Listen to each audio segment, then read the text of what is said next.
Assalamualaikum warahmatullahi wabarakatuh. Perkenalkan, nama saya Faika Maudina dari SMA Negeri 3 Kuningan. Pada kesempatan kali ini, saya akan menceritakan cerita legenda dengan judul Asal Mula Muncul Pohon Padi dari Jawa Barat. Pada zaman dahulu, hiduplah seseorang bernama Sunan Ibu dari sebuah taman, yaitu Taman Sorgaloka. Pada suatu hari, Sunan Ibu sedang menunggu kedatangan seseorang, yaitu Dewi Sri Pohaci. Tidak lama kemudian, Dewi Sri Pohaci pun datang menemui Sunan Ibu dan memberi kabar bahwa terdapat suatu daerah di bumi yang tidak memiliki cahaya atau sebuah kebutuhan untuk umat manusia. Setelah mendengar kabar tersebut, Sunan Ibu memerintahkan kepada Dewi Sri Pohaci untuk menuju ke daerah tersebut dan memberikan cahaya untuk umat manusia yang ada di sana.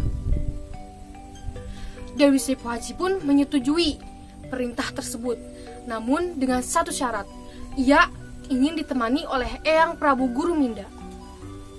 Sunan Ibu pun menyetujuinya, lalu memanggil Eyang Prabu Guruminda. Mereka berdua pun akan segera berangkat, namun Eyang Prabu Guruminda meminta izin untuk bersemedi terlebih dahulu agar dapat petunjuk dari Hyang Dewanata. Setelah selesai bersemedi, akhirnya Eyang Prabu Guruminda mendapat petunjuk, yaitu merubah Dewi Sri Pohaci menjadi sebutir telur. Dengan kesaktiannya, Eyang Prabu Guruminda merubah Dewi Sri Pohaci menjadi sebutir telur. Telur itu disimpan dengan sangat baik di sebuah kotak yang bernama Cupu Gilang Kencana. Dengan kesaktiannya Eyang Prabu, ia terbang ke seluruh penjuru dunia, dari utara, barat, timur, selatan, untuk menuju daerah Buana Panca Tengah.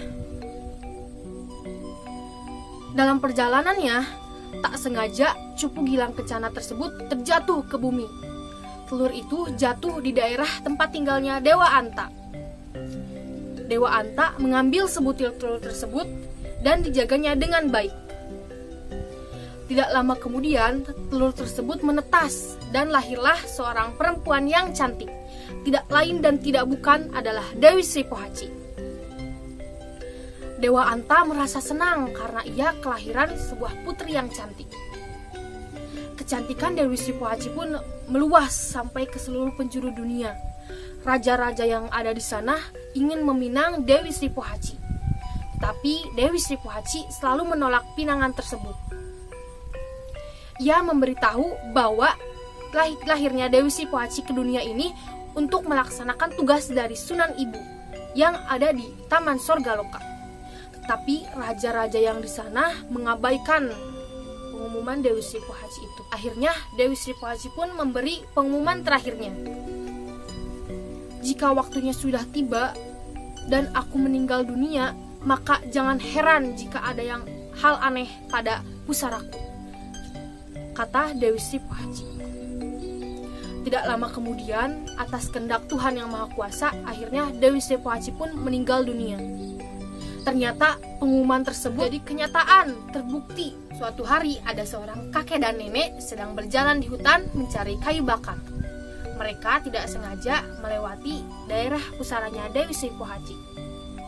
Mereka tampak terkejut karena melihat tumbuh-tumbuhan yang ada di sana. Ada satu tanaman yang belum pernah mereka jumpa. Mereka berdua merasa sukar untuk memberi nama tanaman aneh tersebut. Dan akhirnya tanaman tersebut diberi nama tanaman pare, atau dalam bahasa Indonesia adalah tanaman padi. Kesimpulan dari cerita ini adalah bahwa pohon padi merupakan pengorbanan dari Dewi Sri Pohaci dalam memenuhi kebutuhan untuk umat manusia. Pesan moral yang dapat kita ambil adalah yang pertama, kita harus senantiasa berdoa kepada Tuhan Yang Maha Kuasa sebelum melakukan segala hal. Yang kedua, teguh pendiriannya atas amanah yang diberikan orang lain kepada kita. Yang ketiga, pengorbanannya yang menghasilkan manfaat untuk seluruh umat manusia. Sekian dari saya. Terima kasih atas segala perhatiannya. Mohon maaf bila banyak kekurangannya. Wassalamualaikum warahmatullahi wabarakatuh. Jabar Bercerita Challenge, yes!